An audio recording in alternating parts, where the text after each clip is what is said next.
तो ये देखिए बसपा के लोग जो है वो आज अम्बेडकर चौक में बैठे हुए हैं। यहाँ पर प्रदर्शन जो है वो चल रहा है। प्रदर्शन जो यहाँ पर चल रहा है और बसपा के लोग यहाँ पर बैठे हुए हैं। कुछ देर पहले ही यहाँ पर काफी सारे लोग प्रदर्शन करने के लिए पहुंचे थे। और आप देखिए बाबा साहेब भीमराव अंबेडकर की सोच पे पहरा देकर ये जो लोग कह रहे हैं। आज बसपा ने 24 तारीख को ऐलान किया था कि आज वो प्रदर्शन जो है वो अंबेडकर चौक में करेंगे। तो वो लोग यहाँ पर पहुंच गए हैं। तो यहाँ पे नारे सुनिए इनके। अमित शाह इस्तीफा दो, बाबा साहब के सम्मान में, बाबा साहब के सम्मान में, बाबा साहब के सम्मान में, बहन कुमारी मायावती जी, बहन कुमारी मायावती जी, बहुजन समाज पार्टी जिंदाबाद, बहुजन समाज पार्टी जिंदाबाद। तो ये आप देखिए ये नारे लग रहे हैं बाबा साहेब की विचारधारा और सोच को लेकर के। ये लोग जो नारे करने जा रहे हैं उस पर बात करेंगे। यहाँ पर बसपा के प्रधान दर्शन राणा और उनकी समूची टीम यहाँ पर बैठी हुई है। उनसे जान लेते हैं कि ये जो हुआ है ये किस तरीके से बसपा इसको देख रही है, क्योंकि देश में आंदोलन जो है वो बहुजन समाज की ओर से शुरू कर दिया गया है। राणा साहब, आज 24 तारीख है, आप लोगों की ओर से ऐलान था कि आज आप प्रदर्शन करेंगे। आपसे पहले यहाँ पर कांग्रेस के लोग भी पहुंचे हुए थे और भी कई दल आए। अब आप कैसे देख रहे हैं कि गृह मंत्री ने जो कहा है, क्या गृह मंत्री को इतना भी मालूम नहीं कि गृह मंत्री क्या कहने जा रहे हैं? नहीं, उनको मालूम था, सब कुछ मालूम था। ये डेलिबरेटली किया गया है। तो इसके लिए आदरणीय बहन जी ने पूरे जिला स्तर पे पूरे देश में देशव्यापी जो आंदोलन है उसको शुरू कर दिया है। और अगर अपने बयान अमित शाह जी अपने बयान अगर वापस नहीं लेते हैं या त्याग पत्र नहीं देते हैं तो ये आंदोलन है आदरणीय बहन जी के दिशानुसार इसको आगे बढ़ाया जाए। राणा साहब, एक चीज सोचने वाली है कि अमित शाह देश के गृह मंत्री हैं, वो संवैधानिक पद पर हैं, वो माफी क्यों नहीं मांगना चाहते, माफी मांग क्यों नहीं रहे? उन्हें लग क्या रहा है कि आखिर माफी मांगने से उनका कद छोटा हो जाए? नहीं, जो काम डेलिबरेटली किया जाता है उसमें माफी नहीं मांगी जाती। एक तो अगर अचानक होता उनके पास पार्लियामेंट में समय था 48 घंटे का, वो अपने बयान वापस ले सकते थे। लेकिन वो चाहते नहीं है, क्यों? उन्होंने डेलिबरेटली जानबूझ के ये काम किया हुआ है और उसी का जो रिजल्ट है वो आज देखो पूरे देश में आंदोलन शुरू हो गया। ऐसा तो नहीं है कि इसके पीछे कोई उनकी मंशा थी कि पूरे देश में आंदोलन शुरू हो और बड़ी सारी चीजें हैं जिन पर बात होनी चाहिए, चर्चा होनी चाहिए, उन्हें रोक दिया जाए, उनसे नजर लोगों की हट जाए? एक्चुअली जो लोगों का ध्यान बांटना चाहते थे, जैसे SC/ST एट्रोसिटी एक्ट पे किया था ना इन्होंने, तो जैसे लोग इकट्ठे हुए पूरे देशव्यापी आंदोलन शुरू हो गया तो उन्होंने SC/ST एक्ट को वापस लिया। इसलिए अभी भी इन्होंने एक इंजेक्शन लगाया है, उसको टेस्ट किया लोगों को, बहुजन समाज के लोग क्या करते हैं, तो उसका रिजल्ट इनको दिखाई देगा कि बहुजन समाज इकट्ठा है और आंदोलन के लिए तैयार है। लेकिन माफी तो नहीं मांगी उन्होंने अभी तक? नहीं, माफी नहीं मांगी है। अगर नहीं माफी मांगेगी तो इसके लिए आंदोलन और बढ़ेगा और तेज होगा। वाइस प्रेसिडेंट चरणजीत चढ़गोत्रा हमारे साथ। चढ़गोत्रा साहब, ऐसे बयानबाजी करना क्या शोभा देता है? संवैधानिक पद पर बैठकर के देश के गृह मंत्री जब ऐसी शब्दावली का प्रयोग करें, इस्तेमाल करें, तो फिर आम लोग, आम जनमानस कैसे देखेगा इसे? बेसिकली बिल्कुल शोभा नहीं देता है गृह मंत्री को, खासकर जिस तरह का बयान उन्होंने पार्लियामेंट के अंदर दिया है। लेकिन ये इनकी हताशा है जो सामने आई है कि क्योंकि बहुजन समाज पार्टी की मूवमेंट मान्यवर काशीराम साहब ने जो तैयार की थी, आज बाबा साहब को उस मुकाम पर लेके चली गई है जहां अब इनकी मजबूरी बन गई है कि बाबा साहब का नाम लेना है। इसीलिए उसी हताशा का नतीजा ये था कि अमित शाह को पार्लियामेंट के अंदर बोलना पड़ा अम्बेडकर अम्बेडकर अम्बेडकर एक फैशन बन चुका है। हालांकि ये फैशन सिर्फ और सिर्फ वोट की राजनीति के लिए बीजेपी और कांग्रेस बराबर करती है, क्योंकि ये मूवमेंट जो है, ये बाबा साहब का नाम जो है, ये तो खत्म कर चुकी थी कांग्रेस। और अगर इस बाबा साहब के नाम को इतनी हाइप पर लेने का काम किया है तो ये बहुजन मूवमेंट, बहुजन समाज पार्टी द्वारा चलाई गई मूवमेंट और मान्यवर काशीराम साहब का अथक प्रयास है कि आज बाबा साहब का कद रुतबा इतना बड़ा है कि उसको भारतवर्ष ही नहीं पूरी दुनिया उसको मानती है। आप कह रहे हैं कि कांग्रेस बाबा साहेब की मूवमेंट को और बाबा साहेब के नाम को खत्म कर चुकी थी, लेकिन आज कांग्रेस ही तो प्रदर्शन कर रही है कि अमित शाह माफी मांगे। जिस तरह से बाबा अमित शाह ने आज बयान दिया है, इसी तरह की मानसिकता कभी कांग्रेस की होती थी और हमारे बहुजन समाज ने कांग्रेस को जमीन पे लाके खड़ा कर दिया। अब उनको ये महसूस होता है, अब उनको ये महसूस हो रहा है कि अगर हम बाबा साहब का नाम नहीं लेंगे तो हमारी राजनीति की जो आगे आने वाले समय में और खस्ता हो जाएगी, खत्म हो जाएगी कांग्रेस। तो आप लोगों के पास क्या आइडियोलॉजी है गौरव जी? आप लोग प्रदर्शन ही करते रहेंगे या कुछ सत्ता में अब हासिल हो सकता है? अब बहुजन समाज की सत्ता में आने की, बहुजन समाज पार्टी का सत्ता में आने का कोई लग रहा है आपको आसार हैं? क्योंकि बाबा साहेब के खिलाफ जब ऐसी चीजें होने लगे तो आप लोग जो है वो संसद में नहीं है, आपके लोग वहां पर जीत करके नहीं गए। संसार जी, जैसे कि आपने सवाल किया, ये बहुजन समाज पार्टी की ही देन है। इन लोगों को मजबूरी आन पड़ा है कि बाबा साहब का जो फोटो है अपने मैनिफेस्टो के ऊपर लगाना है। ये बाबा साहब की और ये जो सारी बातें जो पार्टी में अपने करते हैं ना, ये बहुजन समाज पार्टी की बदौलत ही है। क्योंकि मान्यवर कांशीराम साहब ने बहुजन अपना बाबा साहब को जो है यहाँ पे जिंदा किया। कांग्रेस समय समय पे बाबा साहब को नीचा दिखाने की कोई प्रयास छोड़ती नहीं थी और इनको पहले लगता था कि हम जो है राजनीति बाबा साहब के अलावा भी हम इसको कर सकते हैं। लेकिन जैसे ही इनको पता चला कि बाबा साहब का जो मिशन है वो बहुजन समाज पार्टी फुली तौर पर लोगों के बीच में, लोगों के लिए, उनके हित के लिए, उनके राइट्स के लिए हमेशा समय समय पे लड़ती रही है। वो बात अलग है कि मीडिया हमें जो है नहीं दिखाता, क्योंकि प्रिंट मीडिया जो है धन्ना सेठ लोगों का है, गरीब लोगों का नहीं है। लेकिन बहुजन समाज पार्टी प्रॉपर तरीके से जो है अपने लोगों की आवाज उठाती थी। यही कारण इनको लगा कि बाबा साहब का जो है फोटो ही इनका ये सियासत का इनका तो आपको ये तो नहीं लग रहा कि उन्हें ये लगा कि अब बहुजन समाज पार्टी के लोग संसद में नहीं है, आप इलेक्शन नहीं जीते हैं, तो ये कारण है जो मर्जी करें, मन मर्जी करें? देखिए, बात यही है कि जो फार्मूला हमारे कांशीराम साहब का था वही बीजेपी ने उसको फॉलो किया है, वो आज सत्ता में आई है। कांग्रेस ने बाबा साहब को इग्नोर किया, उन्होंने उस फार्मूले को, कांशीराम साहब के फार्मूले को अपनाया और वो आज सत्ता में है। आज बहुजन समाज पार्टी जो है इसका जो प्रदर्शन कर रही है, इसका कहीं ना कहीं दूसरी पार्टियों को भी खामियाजा पता है कि अगर ये चीजें जो है हम ना करें तो हम इस सत्ता से आने जो हालत उनकी पहले थी वो आज होने वाली है। आपसे पहले यहाँ पर एक बड़ा राजनीतिक दल जो से मुद्दा बना रहा है वो प्रदर्शन कर रहा था, आपको देख करके वो यहाँ से चले गए या कारण कुछ और है? कारण कुछ नहीं था। देखिए, बाबा साहब सबके हैं, बाबा साहब के लिए कोई बंदिश नहीं है, सभी के हैं वो, चाहे राजनीतिक दल हो। लेकिन मैं ये कहना चाहता हूँ आपके माध्यम से कि अगर आपने सियासत करनी है लेकिन आप सच्चे मायने में संविधान को और बाबा साहब को अपने दिल में उतारो और उनके जो बताए हुए रास्ते हैं उन पे चल के बिताओ और रास्ते में जो रास्ते हैं उनको जमीनी तौर पर उतारो। मतलब ड्रामा ना करें। ड्रामा जो बोर्ड की राजनीति करने से, बाबा साहब को दिखाने से, ये ऐसे समय समय से फिर ऐसी मंशा आ जाती है। जैसे अभी अमित शाह जी की मंशा दिल से निकल आई, उनकी भावना थी अंदर की, क्योंकि वो बाबा साहब को, उनका नाम उनको सुनने में शायद उनको तकलीफ होती थी, इसलिए उन्होंने कह दिया कि बाबा साहब एक पैशन बन गया है। पैशन नहीं, बाबा साहब हमारे पूरे देश की एक जरूरत है। बाबा साहब के बिना ये देश नहीं चलता, क्योंकि जो राइट्स बाबा साहब ने पूरे देश में एक दलित को नहीं दिए, सभी लोगों को उन्होंने दलित की भावना से अगर संविधान को बनाना होता तो वो होता, लेकिन उन्होंने हर एक वर्ग को उसका फायदा दिया है। जी, बड़ी एक चीज है ये, समझ लीजिए कि ढकोसला करने वाले लोग और बाबा साहब की विचारधारा को मानने वाले लोगों में अंतर होता है, ये इनका कहना है। एडवोकेट शशि भूषण थापा हमारे साथ हैं, जनरल सेक्रेटरी हैं बसपा के, ये यूटी के। आप क्या सोच रहे हैं साहब कि जो लोग आए थे प्रदर्शन करने के लिए, उन लोगों ने प्रदर्शन किया, यहाँ पर बात रखी और पूरे भारत में वो लोग प्रदर्शन कर रहे हैं, क्या वाकई में वो चाहते हैं कि बाबा साहब के कॉन्स्टिट्यूशन को बचाया जाए, या फिर एक ये ढकोसला है, एक ड्रामा है? क्योंकि ये सवाल इसलिए है, आप एडवोकेट हैं। देखिए संसार जी, आप क्योंकि आप मीडिया बंधु हैं, जितना आप जानकारी रखते हैं इतना मुझे लगता है कहीं कोई जानकारी नहीं रखता। सच्चाई ये है, आप दो तरह से एक पिक्चर दिखाते हैं, एक फेक दिखाते हैं, एक रियल दिखाते हैं। रियल आपके सामने बैठी है, फेक ने अपना वो दिखाया, मत्था टेका, क्योंकि आज जो कांग्रेस की हालत है वो जग के सामने उजागर हो चुकी है। कांग्रेस को लगा कि हम ऐसे तो आगे आएंगे नहीं, क्यों ना क्यों हम ऐसी कार्ड खेले, दलित कार्ड खेले। उन्होंने दलित कार्ड खेलकर उन्होंने संविधान बचाने की इशू जो राइज कर उन्होंने सोचा कि हम पार्लियामेंट में पहुंच जाएंगे, लेकिन वो पहुंच नहीं पाए। आज जो है उनका जीता जाता एग्जाम्पल जो है आज आपको दिखा यहाँ पे, वो आए, उन्होंने ऊपर चढ़े, ऊपर हाथ डाला और बस नीचे से उतर के यहाँ से निकल गए। लेकिन उन्होंने एक फॉर्मेलिटी की क्योंकि वो है ही फॉर्मेलिटी।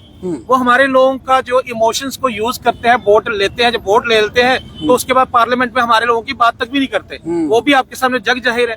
आज भी वही चीजें जो हुई है, बसपा जो है ग्राउंड पर इस आइडियोलॉजी को, बाबा साहब की आइडियोलॉजी को चलाती है। हम सुबह से यहाँ प्रोटेस्ट कर रहे हैं, बहुत सारी पार्टीज आई, बहुत सारे जहाँ संगठन बने हैं जो सिर्फ बीजेपी के खिलाफ या कांग्रेस के खिलाफ नहीं है, वो बसपा के खिलाफ भी है, क्योंकि वो लोग हैं जिनको ये पार्टीज फंडिंग करती हैं कि बसपा को रोका जाए। लेकिन बसपा को कैसे रोकेगी? बसपा जो एक पॉलिटिकल पार्टी नहीं है, बसपा एक विचारधारा, एक आइडियोलॉजी है, उसको तो ये कभी रोक नहीं सकते। आज देखो हमारे साथी सुबह से बिना पानी के बैठे हुए हैं, बिना पानी के यहाँ पे धरना दे रहे हैं, बिना पानी के अमित शाह जी का त्याग पत्र की मांग कर रहे हैं। तो ये दिल से बैठे हैं, ये इनको किसी ने बिठाया नहीं है, हमने पानी तक नहीं पिलाया। अभी आपके सामने पानी की एक बोतल जो है वही सर्कुलेट हुई है। तो ये लोग आइडियोलॉजी को फॉलो करने के लिए, हमारी बहनें बैठी है, हमारी माताएं बैठी है, ये आइडियोलॉजी को फॉलो करते हैं, बाबा साहब को अपने दिल में बसाते हैं। सुबह शाम जागते उठते बैठते हम बाबा साहब का जयकारा लगाते हैं, जय भीम बोलते हैं। आज तो हमारे घरों में शादियां तक जो होती है, बाबा साहब की फोटो के आसपास हम फेरे लगा के हम शादियां तक कर रहे हैं। तो हमारे पैगंबर है, हमारे मसीहा है, हमारे भगवान है, ये तो गलती कर गए अमित शाह जी। कितना नुकसान होगा भाजपा को ये जो उन्होंने किया है इस वजह से? देखिए, मैं उनका टोटल जो वोट बैंक है, उस टोटल वोट बैंक में कम से कम 30% लोग जो थे ST SC OBC के लोग और माइनॉरिटी के लोग थे जो उनको वोट बैंक था। आज उनके चाणक्य जी ने ऐसी बड़ी चाणक्य नीति खेल ली, उनका वो 30% वोट जो है वो खिसकने वाला मतलब है। उनका चाणक्य नीति और चाणक्य फेल हो गया, ये कह रहे हैं आप? जब किसी को बहुत ज्यादा घमंड हो जाता है तो कहीं ना कहीं वो घमंड बिखरता है। आज वो बिखर रहा है। तो ये एक बड़ी चीज है कि घमंड जो है वो चकनाचूर हुआ है भाजपा का। हालांकि मैं कहूंगा अभी नहीं हुआ है, माफी तो नहीं मांगी गई, इस्तीफा नहीं दिया गया है। राजनीति में ऐसी बात करना और संसद में ये कहना, ये पढ़े लिखे आदमी की निशानी है। और बाबा साहेब को खास करके, जिन्होंने भारत के संविधान के निर्माता कहा जाता है, जिन्होंने सभी वर्गों को उनके हक दिए, उनके लिए ऐसी मंशा रखना या ऐसी बात कहना आप कहाँ तक जायज मानते हैं? देखो, ऐसे अपमानीय शब्द पार्लियामेंट में बोलना आसमान पे थूकने के बराबर है। बाबा साहब का कद जो है, बाबा साहब की जो स्थिति है, जो बाबा साहब की जो प्रेस्टेज है, वो दुनिया भर में सबसे ऊपर दर्जा दिया जाता है। आज तक जो इतने भी सर्वे हुए, वर्ल्ड वाइड हुए, कोलंबिया यूनिवर्सिटी के हुए, इकोनॉमिक स्कूल ऑफ लंदन के हुए, वहाँ भी सब लोगों ने यही माना कि बाबा साहब डॉक्टर अम्बेडकर सबसे ज्यादा पढ़े लिखे, जिनके पास 32 डिग्रियां 3 PhD करके रखी थी। और ये तो मेरे ख्याल में उनके धूल के बराबर भी नहीं है। इनको नहीं ऐसा बोलना चाहिए था, ऐसे शब्दों का इस्तेमाल कभी नहीं करना चाहिए था, क्योंकि बाबा साहब की जो शख्सियत है वो एक बहुत ही ऊंचे कद की शख्सियत है। आज बाबा साहब की वजह से ही देश चल रहा है। देश में जो संविधान लागू हुआ है, बाबा साहब का दिया हुआ संविधान है। अच्छा, परेशानी किससे है? बाबा साहेब से है इन लोगों को, या फिर देश के संविधान से है? इन लोगों को बाबा साहब के संविधान से परेशानी है। सुनने में जो पिछले इलेक्शन हुए उसमें भी ये सुनने में आया था कि इनके लोग काफी ज्यादा जगह पे बोल रहे थे कि हम संविधान बदल देंगे, अगर हमें मेजॉरिटी मिल जाएगी, 400 पार हो जाएंगे तो हम संविधान को बदलने का काम करेंगे। लेकिन संविधान बदल नहीं सकते हैं, क्योंकि ऐसा नहीं हो सकता है। बहुजन समाज अब जाग चुका है। आपने देखा होगा, इनको 300 के पार थे तो इनको 300 के नीचे, 250 के नीचे लाया। अगली बार इनका नामो निशान खत्म हो जाएगा, ये पक्की बात है। क्योंकि बहुजन समाज के साथ इन्होंने जो पंगा लिया है, बाबा साहब का अपमान करने की कोशिश बार बार करते हैं। उस अपमान के बदले इनको जो कुछ भी बहुजन समाज पार्टी देगी, इनको वो देगी, तो ये बाहर ही सत्ता से कर देंगे इनको। इससे ज्यादा और कुछ मेरे ख्याल नहीं हो सकता है। जी जी जी, एक बड़ी बात है कि सत्ता से बाहर करने का प्रयास जो है वो बहुजन समाज पार्टी अब इन लोगों के लिए करेगी। और तुलसीदास लंगे यहाँ पर है, पुराने नेता हैं, पुराने नेता हैं और बड़े संघर्ष इन लोगों ने किया है। आप मुझे एक चीज बताइए कि ऐसी बात कह देना संसद में और भारतीय संविधान को बदलने की सोच रखने वाले लोगों को, समर्थन करने वाले लोगों को क्या कहेंगे आप? ये जो अमित शाह ने जो पार्लियामेंट में बयान दिया है, हाँ, ये बिल्कुल निंदनीय है। और ये बयान होम मिनिस्टर को शोभा, होम मिनिस्टर की पोस्ट पर बैठे हुए आदमी को शोभा नहीं देता है। ये समझिए कि वो इस पोस्ट पर सरदार पटेल जी भी रहे हैं, बड़े बड़े अच्छे रहे हैं, तो ये बड़ी अहम पोस्ट है। प्राइम मिनिस्टर को हमारे बीच में एक फोन मिला है, अगर किसी का फोन गिरा है तो वो करिए बात करिए, आप करिए बात करिए। तो प्राइम मिनिस्टर के बाद दूसरा नंबर होम मिनिस्टर का होता है, तो ये एक मानसिकता इनसे जाहिर होती है। लेकिन ये प्रधानमंत्री जो साहब ने भी, प्रधानमंत्री ने भी ये नहीं कहा कि अमित शाह से गलती हुई देखिए, है। ये मानसिकता है भारतीय जनता पार्टी की, स्पॉन्सर्ड बाई आरएसएस। ये एक आइडियोलॉजी है उनकी, मनोवादी आइडियोलॉजी, जिसको वो लागू करना चाहते हैं। यानी वो संविधान के विरोधी रहे हैं। भारतीय जनता पार्टी और आरएसएस जो है, ये तो शुरू से संविधान के विरोधी रहे हैं। जब वो कहते हैं सबसे ज्यादा बाबा साहब का आदर सम्मान वही करते हैं। देखिए, मेरी बात सुनिए कि 1946 में कॉन्स्टिट्यूशन असेंबली बनी। कॉन्स्टिट्यूशन असेंबली के बाद बाबा साहब को कॉन्स्टिट्यूशन ड्राफ्टिंग कमेटी का चेयरमैन बनाया गया। उन्होंने संविधान बना के, बोलिए, रखिए बात, रखिए आप अपनी। संविधान को मसौदा कमेटी का चेयरमैन बनाया, उन्होंने कॉन्स्टिट्यूशन लिखा। और उस वक्त तो सिर्फ भारतीय जनता पार्टी नहीं थी, ना जनसंघ था। उस वक्त तो सिर्फ कांग्रेस थी। ये सभी लोग कांग्रेस में थे। जो आज भारतीय जनता पार्टी में सभी लोग कांग्रेस में थे, तो इन्होंने खुल कर विरोध किया। बाबा साहब को उस वक्त भी विरोध किया उन्होंने, कॉन्स्टिट्यूशन का विरोध किया उन्होंने। तो ये मानसिकता शुरू से चलती आ रही है, शुरू से विरोधी रहे हैं। ये शुरू से विरोधी रहे हैं। ये क्यों कह रहे हैं कि हम बाबा साहब का आदर सम्मान करते हैं, हम भारतीय संविधान को बचाने का प्रयास कर रहे हैं? ये लोगों को दिखावे के लिए करते हैं। पिछली बार इलेक्शन में इन्होंने, इनके बहुत से मंत्रियों ने, बहुत से एमपी ने ये अनाउंस किया था कि अगर हमें मेजॉरिटी मिलती है, 400 पार होता है, तो हम कॉन्स्टिट्यूशन को बदल देंगे। ये इनके बयान आए हैं। तो ये पूरी मान सकता है। नरेंद्र मोदी जो है वो भी उस मानसिकता का शिकार है। अमर शाह की और उसको अगर नरेंद्र मोदी में ही अकड़ होती थोड़ी बहुत, तो अमर शाह को डट करते कि भाई माफी मांग लो। जैसे किसानों के कानून बनाए थे, तो किसानों के साथ प्रदर्शन हुआ और किसानों का प्रदर्शित करके सरकार को मजबूर कर दिया उन्होंने। और प्राइम मिनिस्टर, लेकिन किसान तो आज भी सड़क पर हैं। मेरी बात सुनो, इनको सामने आना पड़ा और माफी मांगी कि भाई हम समझाने में नाकामयाब रहे हैं, इसलिए हम तीनों कानून वापस ले आए। लेकिन उसमें कितने सारे किसानों की जान चलेगी? 700 से ज्यादा लोग मारे गए उसमें। तो ये लोग जो है, ये जनता के विरोधी हैं। इनकी मानसिकता जो है ये देश विरोधी है, देश के समाज के तमाम तबकों के विरोधी है। और ये बाबा साहब की आइडियोलॉजी, बाबा साहब का जो देन है, देश के 95% लोगों की उन्होंने मुक्ति दाता है वो। जी, तो ये एक बड़ी बात है कि बाबा साहेब के संविधान के विरोधी हैं ये लोग, ऐसा कहा जा रहा है। अपना नाम बताइए साहब, नाम बताइए अपना। बिहारी लाल डिगरा। और डिगरा साहब, ये हो क्या रहा है आखिर?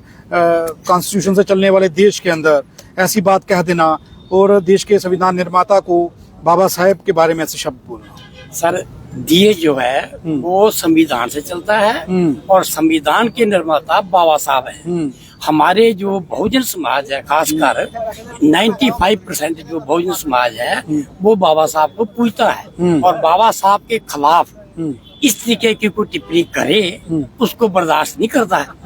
तो हम आज भी ये चीज बर्दाश्त नहीं करते हैं। हमारे जो होम मिनिस्टर साहब हैं, जिन्होंने ये बात कही है कि अगर आप भगवान का नाम लेते इतनी बार तो आपको स्वर्ग मिलता, हमें तो स्वर्ग की जरूरत नहीं है। हमें स्वर्ग जो बाबा साहब ने दिया है वो चाहिए। हमें शिक्षा का अधिकार चाहिए, हमें नौकरियां चाहिए, हमें अब बराबरी चाहिए, हमें इंसाफ चाहिए। और ये चीजें जो है ये बाबा साहब ने हमें दी है। इसलिए हमें जो स्वर्ग बाबा साहब ने दिया है हमें वो चाहिए, इनका स्वर्ग नहीं चाहिए हमें, क्योंकि इन्होंने तो हमें नरक में धकेला था। इन्होंने हमें जीते जाते नरक में, कुत्ते बिल्लों से भी हमारी जो पोजीशन थी वो घटिया थी। तो ये बाबा साहब की देन है। आज हम अच्छे कपड़े पहनकर नौकरियां कर रहे हैं, जब समाज में अच्छा रुतबा है, ये सारी की सारी देन बाबा साहब से, बाबा साहब के कॉन्स्टिट्यूशन से, बाबा साहब की आइडियोलॉजी से हमें मिली है। तो ये तकलीफ है उनकी? बिल्कुल, हमें बहुत तकलीफ है इसकी। हमें भी, उनको ये तकलीफ है कि बाबा साहब का नाम क्यों लेते हैं ये। और बाबा साहब का नाम से तकलीफ है, संविधान से भी तकलीफ है, दोनों से तकलीफ है। संविधान से और बाबा साहब से तकलीफ क्यों है ये साफ हो गया। इस पोस्टर पर दिखाइए, यहाँ लिखा हुआ है, बहुजन समाज के लिए बाबा साहब किसी भगवान से बढ़कर हैं, भगवान से बढ़कर हैं बाबा साहब। ये बहुजन समाज लिखा। नाम बताइए अपना, नाम बताइए। मेरा नाम मलकीत कुमार वर्मा जी है। वर्मा साहब, ये जो लिखा है समझते हैं इस चीज को कि ये क्या लिखा है? बिल्कुल सर, जैसा कि होम मिनिस्टर हमारे जो राज्यसभा में अंबेडकर एक अनजूसली लैंग्वेज यूज करके बोल के। नहीं, आपके लिए बाबा साहेब जो भगवान से बढ़कर हैं क्या? बिल्कुल सर, भगवान से बढ़कर हैं और सभी लोगों के लिए ये भगवान से बढ़कर हैं। और इसका कारण ये है कि इन्होंने संविधान बनाया और सब लोगों के लिए बनाया, बराबर की हिस्सेदारी दी। इसमें ऊंच नीच जात पात को कुछ नहीं देखा गया और सबको बराबर हित में देखकर ये कानून बनाया गया। ये एक बड़ी बात है। आप अपना नाम बताइए सर। मेरा नाम अशोक कुमार है। कैसे सोचते हैं, मैं 2 शब्दों में जानना चाहता हूँ कि बाबा साहेब का संविधान कितनी अहमियत रखता है आप सबके लिए? देखिए सर, हमें तो जहाँ तक पहुँचाया तो उसी संविधान की वजह से पहुँचाया। इससे पहले हमारी हालत जो आप सब देखते हैं, हमारे बुजुर्गों की हालत क्या थी, कैसे कैसे, और अगर हम जहाँ आए हैं तो संविधान की वजह से आए हैं। अब इससे ये बाबा साहब की देन है। बाबा साहब ही हमारे भगवान है।